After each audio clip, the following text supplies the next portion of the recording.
Hey guys, and welcome back. This is Chosen Architect, and today we are going to be, as you can see, hatching our beautiful baby dragon, and also getting started with resourceful bees. So, I hope you guys are ready. So you know that meme where all the YouTubers basically say, hey, I did a little work off camera.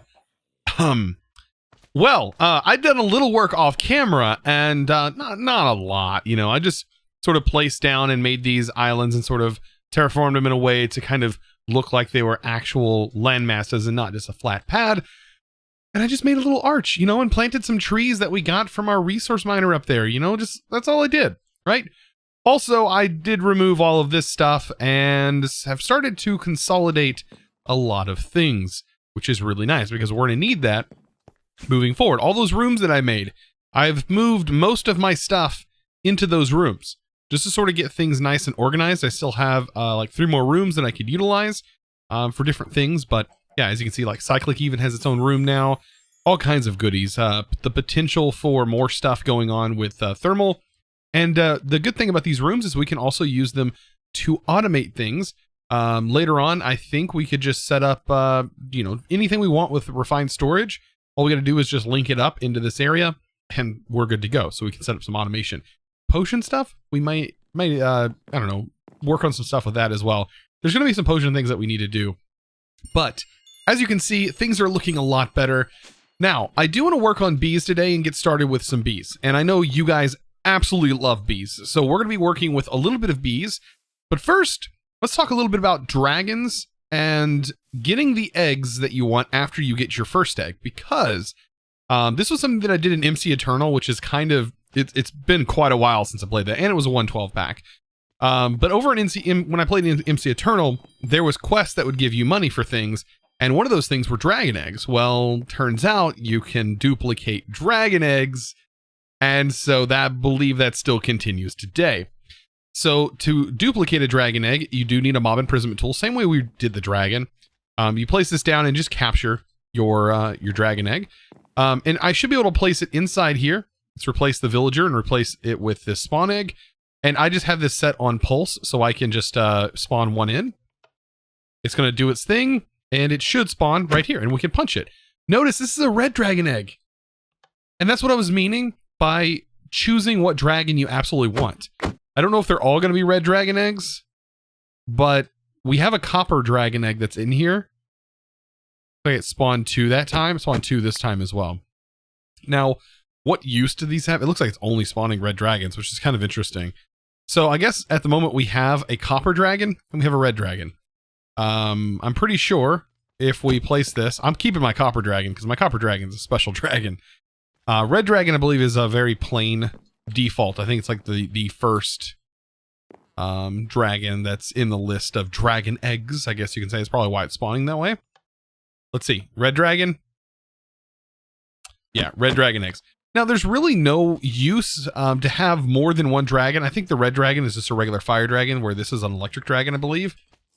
So I don't think there's any other use for doing this other than the fact that you can do it. So if you want to share dragons with your friends and you're playing on the server, that's a great way to do it. And you guys can all get your own dragon. Now, I think what I should be able to do, I'm going to set up this room right here for spawning in our dragon. That's going to work out, I believe. Shouldn't give us any problems. Go ahead and make ourselves super tiny so we can get in here. And I wonder if we could do that to our dragon. I wonder if we can do that to any mob. Like, can we shrink dragons like that? Oh boy, I'm coming up with so many different ideas for things. But anyways, this is wood in here. So I need to be kind of careful so I don't catch our entire base on fire. So I'm going to lay out, I guess this might work. And I'm going to get some netherrack. Because to spawn this in, it does need to be spawned in fire. I'm pretty sure it even says that. Yeah, place on an open flame. And then for an ice dragon, it's a different story. The ice dragon does require different things. But this is a copper dragon, so it needs fire. It says place on an open flame if a fire dragon. Oh, wait. Underwater if an ice dragon. Or in rain if lightning dragon. Rain if lightning dragon. Wait. This dragon will bond with the closest player. So wait a minute. If this is, I believe this copper is a lightning one. So we need to wait for it to rain. We can't set it up in here. What am I thinking? Ooh, that's interesting. And I believe it'll start wiggling. Like if it's in the right conditions, it will start like moving. So we technically need to wait for it to rain. Or not wait for it to rain. You know, that's fine too. Oh, this is the lightning dragon. I was hoping it was a lightning dragon. And it is. Now, I did see over on the issue tracker, when I was posting a bug, what was the bug that I was posting? There was an issue with sleeping in the other dimension. And when you sleep in the other dimension, you can get stuck. And while I was looking on there, I seen there was an issue for accelerating these things with the time in the bottle. I mean, you can probably accelerate it like a little bit. If it's even acceleratable. It doesn't seem... I don't have the ability to accelerate it, so... it's not like I'm on an updated version or anything like that. It's not actually acceleratable on this dragon. So I couldn't even do it if I wanted to. Which is good, because apparently it would spawn a bunch of dragons, which is... That sounds like a mess. I wouldn't even want to deal with that. It'd be absolutely awful. And then having to kill all of your pets? Oh no. That wouldn't be cool either. So I just gotta wait and hope that this guy doesn't run away from me, because we only have one of this particular dragon. So while we're waiting on the egg to spawn, I want to go ahead and talk about what I want to do with these areas. So I do want bees. However, the bees are not going to be in these open areas right here. I believe what I'm going to do is utilize the space underneath. And so what I'm going to do is create rooms that are the size of this underneath. So that way we have a lot of space to play around with the bees, and we can make it look as futuristic as we want. And I'm thinking about going with more concrete. And of course we're going to have grass and stuff, because certain bees do like certain blocks. But as far as working with the bees, I think underneath these guys are going to be a perfect space. Of course I got to get rid of all these oak slabs and things like that, but utilizing some concrete is going to be perfect. However, this right here is probably going to need to be moved. I just noticed I do have my Tinker's thing kind of sticking out of the wall, so I might end up moving that. But for the most part, yeah, we're going to get a lot of space out of these bottom areas. And yeah, we're going to use the different colors to kind of identify where certain bees are. And that's why I went ahead and placed, you know, all of these different kinds of trees here. Which, by the way, if you want to know what these are all the different variants, I believe, from the Ars Novu. So, yeah, this is pretty cool, right? Oh, I love how this dragon, like when we place it down, it's actually a thunderstorm that's going on, and it's a lightning dragon. Oh, this is so good. I'm just waiting for this thing to hatch, because I'm so excited to have my copper dragon. I guess while we're waiting, I can go ahead and make my dragon horn, and let's see, that's basically it. The dragon command staff is something that you definitely can use, but the big thing that you want is the dragon horn. I believe you can open up the menu of the dragon, and you can change like its set state, follow state, and things like that. So you can also use the flute, I believe, to command the dragon, also the command staff. But the dragon horn allows you to pick your dragon up and transport it around with you. Instead of having this massive dragon, once it gets big enough, you're not going to have any room for it. It didn't take very long at all, and lightning struck as it actually hatched. We have our dragon! Oh, the best thing to do while they're small like this is to put them on our shoulder. Look how cute he is. We have our little electric dragon. You little electric fiend, you. Yeah, you look super cute. And it even has blue eyes, doesn't it? Really bright blue eyes. Wow. I love this thing so far. Also, is this a female? Females, I believe, don't have spots and the females have curved horns. So I believe this is a female. So it's a she. Yeah, I was 100% right. It says it right here. Lightning dragon, unnamed, gender female, and it's at stage 1 at 0 days. I'm excited. I'm excited. We got the lightning dragon that we need in order to progress, and oh, it just happened by chance that it spawned. Oh, I'm so excited. So I now have the giant boxes. I don't even know what to call these. Just a giant box as of right now. I have them set up. I needed a way to light these up, and the best way to do that was probably going to be the ferroflare lantern. When you place these down, they start to light up in a large area. They don't just light up the single block here. They start to place like little invisible lights all over the place, and it's a great way to light your space up. Now, keep in mind, it's not great to place around your mob farm because, well, it'll end up lighting up your mob farm and thus rendering it useless for a while. I mean, my mob farm is basically useless as it is, but I don't want to definitely have lights going in there. Yeah, there's so many weird mobs in here that this mob farm is just, oh my gosh, it's just getting wrecked. I did, however, decide to make this ghostly glass here from Glass Essentials, which is kind of neat. I can just like walk through it. Mobs can also walk through it. Like, this is one of the variants that allow mobs to walk through, but there's like ethereal glass. There's types that will let only you walk through and mobs can't, or a glass that'll prevent you from walking through and allow mobs to go in. So there's some interesting different glass types, which I think work out really well. Like for this right here, I kind of wanted some glass to kind of go here.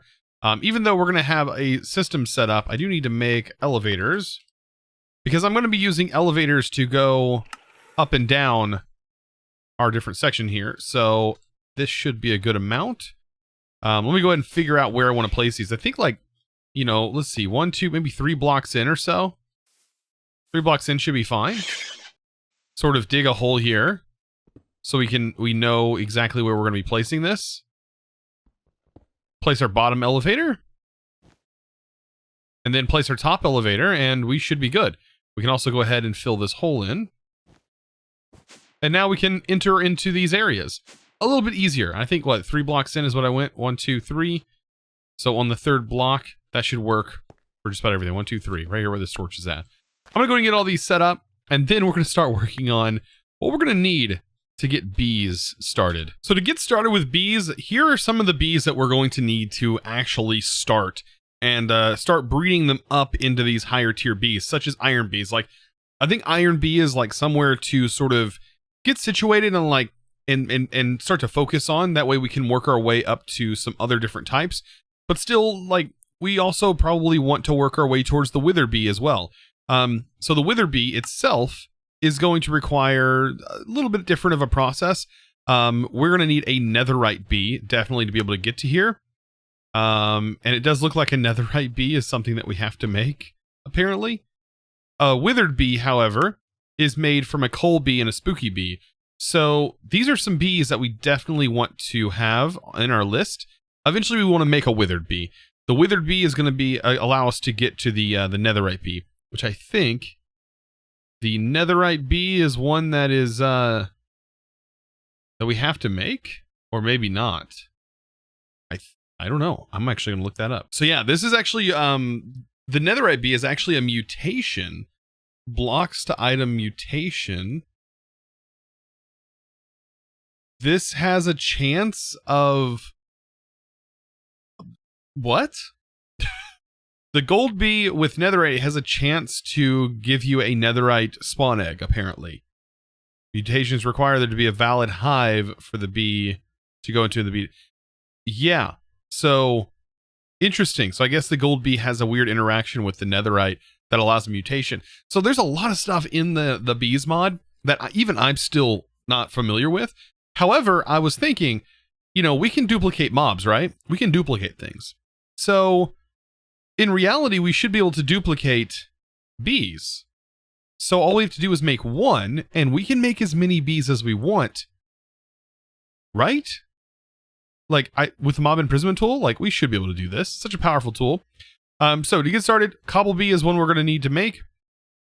So cobble spawn, let's see, spawn egg. So the cobble spawn egg, cobble bee. This is going to require compressed cobble times 3, a bunch. I don't know if we have that much laying around. See, we might have to prep for some of these. So cobblestone. We only have we have a little bit of cobblestone. Let's go ahead and get a crafter set up. I'm going to go ahead and go with just a regular tier 1 crafter, because we should be able to just set up a simple automation for this and let it run for a little bit, and we'll have plenty to be able to make that. So point. And then I have I believe a diamond. Let's see. Diamond level. I'm not seeing it in the list. I could be like completely overlooking it. Let's see. Cobble gin. Oh, I have one in my inventory. Okay, good. So yeah, we place the cobble gin directly on top of this. So we place this down. Cobble gin goes on top. That should start automatically exporting into here. Yay, nay. Or does it have to go on the bottom? It has to go on the top, doesn't it? There we go. Okay, cobblestone's going in. Let's go ahead and set our recipe. And this is going to go here. Recipe, and then hit apply. This is going to go into the insert. So that should insert into here. And then before this all fills up, we need to switch the recipe and go to the compressed cobble tier 2. So yeah. All right, and let's go ahead and get some power to this so it can actually run. And there we go. And we should be good. Once we get enough compressed cobble, I'm actually probably going to upgrade this crafter to a tier 2 crafter. That way we have some other slots and I can get that going. I can get that automated. So yeah, the best way to speed this up, you know, maybe throwing in some speed on this bad boy to make it generate a lot of cobble. And would you looky there, we have tons. And here's the cobble bee spawn egg, by the way. So we are going to need a dragon scale. That is very interesting. So yeah, this is where you are kind of gated. You have to definitely have killed the dragon at least once. We can go ahead and throw that in there, and it's going to be 1 per. And voila. And we should get ourselves a spawn egg. So we're going to be able to see if we can duplicate this guy. I did go ahead and make some empty bee jars. These jars are really, really handy. Is that... It didn't actually drop it down to the hopper. That's interesting. Yeet! We just got the quest completed. Yeet. Well, yes. Yeet it is. We made a cobble bee. Alright, so let's go in here. Place it down. Pick you up. Oop, we have a resourceful bee, cobble bee. Now, it'll be interesting to see if this does copy, because this doesn't copy the exact mob, right? It won't be exact. So I'm kind of interested. I hope you guys are just as interested as I am. So pressure, not a pressure plate. We need a button. I'm like just as curious to find out. It's on pulse mode. B, pulse this bad boy. And what do we get? It is copied. It's copied. Yes. It copies. Yes. Copies. No, that's a bad joke. Where'd our other bee go? It disappeared. There it is. Now, if we're going to be setting our bees up, we definitely need a beehive. That is from Resourceful Bees. But of course, you can make a beehive from regular Minecraft. That is what is going to be used to make this beehive here. So just keep that in mind when you're actually making this. It's going to be consuming that. Now, however, I noticed there's this section here for villager provisions, which this is the first time I think I've noticed this. But this shows that we can use a tier 1 beehive and get a beekeeper villager. And if you click villager professions here, not provisions, why did I say provision? Professions, you can see every single villager and all of their required blocks. Like, look at this. The scribe, for example. There's a scribe, and that scribe is from Ice and Fire. Like, I was kind of guessing that was what the stand was going to be for, but still, like, you can set this up and you can automate all these guys. Like the Mana Weaver, all kinds of interesting stuff. But yeah, you can see it just takes a beehive and you're good. Like, just throw this bad boy in here. But anyways, I'm using ethereal glass. This stuff is something that I can walk through, but like if I place a bee in here, it can't walk through it, right? It's kind of stuck in here. It can't do anything. So that's kind of what I want. I want to be able to go in here, and being able to walk into the bee area it's kind of a pain once you get them set up and you can't walk in. So if we set this up, it should be a little bit easier on us. Now, I am going to place the beehive right here up against this wall. But first, I want to make sure to get a campfire underneath it. So that way, when we go to process things, we don't have to really worry about it too much. So when we set our automation up, it'll be ready to go, right?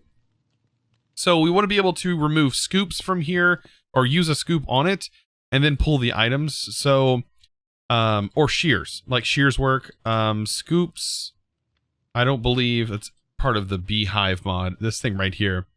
I'm pretty sure this works, and I don't know if this has a durability on it or what.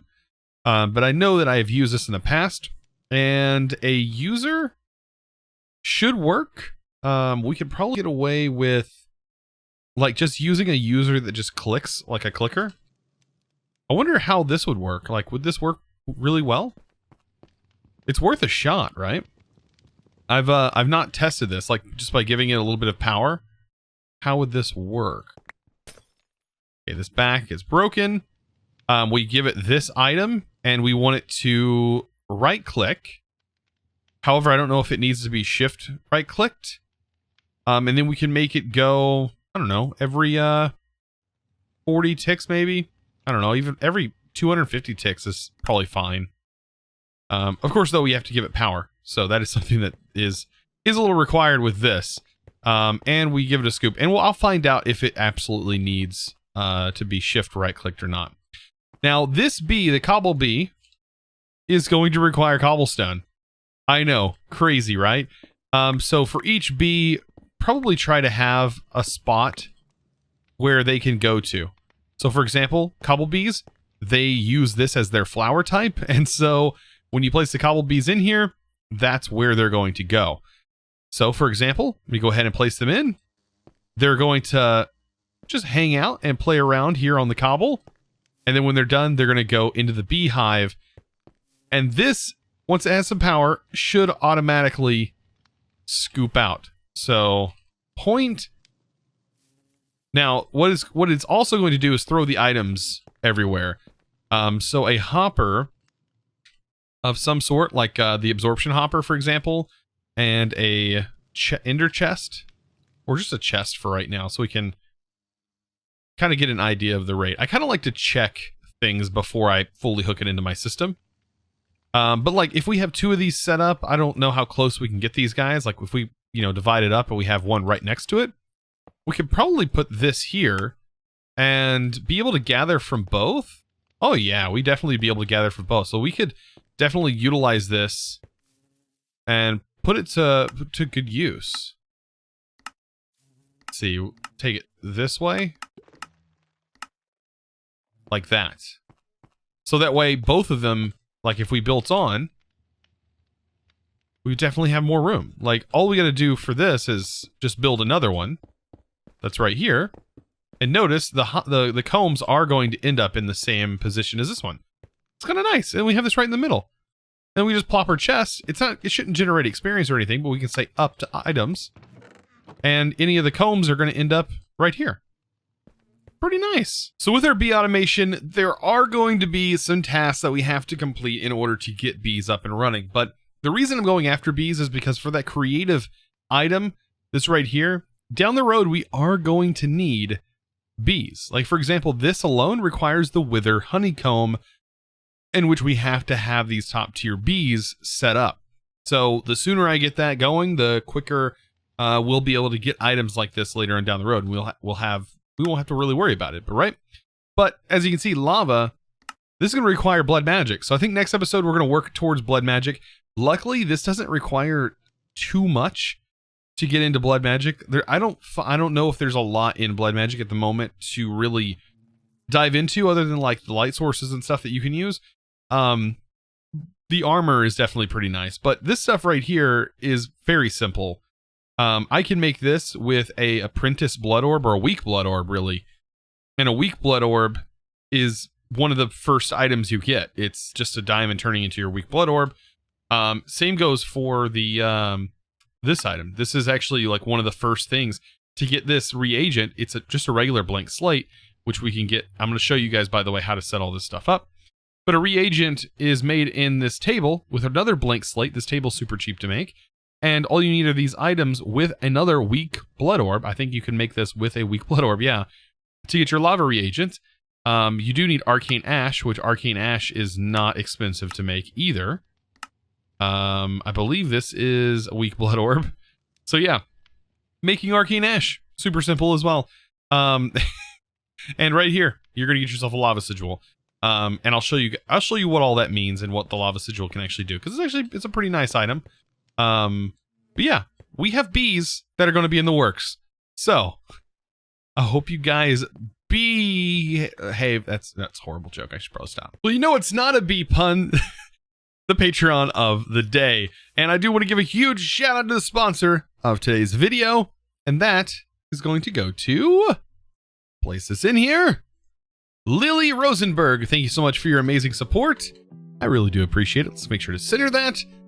Very, very nice. We are getting pretty far down the list. I actually need to transfer all of the names from the sponsored trees over here over onto this sign.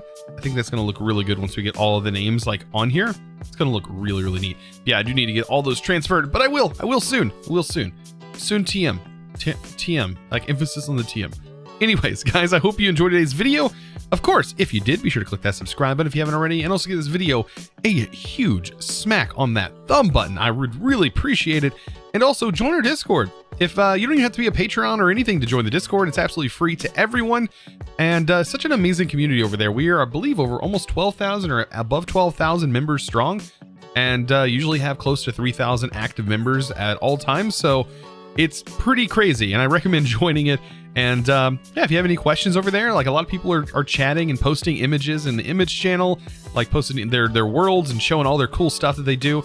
And yeah, also, if you are a Patreon of a certain tier and also a Twitch subscriber, you do gain access, by the way, to my beautiful subservers, which we just had one of our subservers switch over to a new server. So be sure to check that out. You can find all that information over on the Discord. But guys, I hope you enjoyed. I'll see you in the next one. And of course, as always, thanks for watching.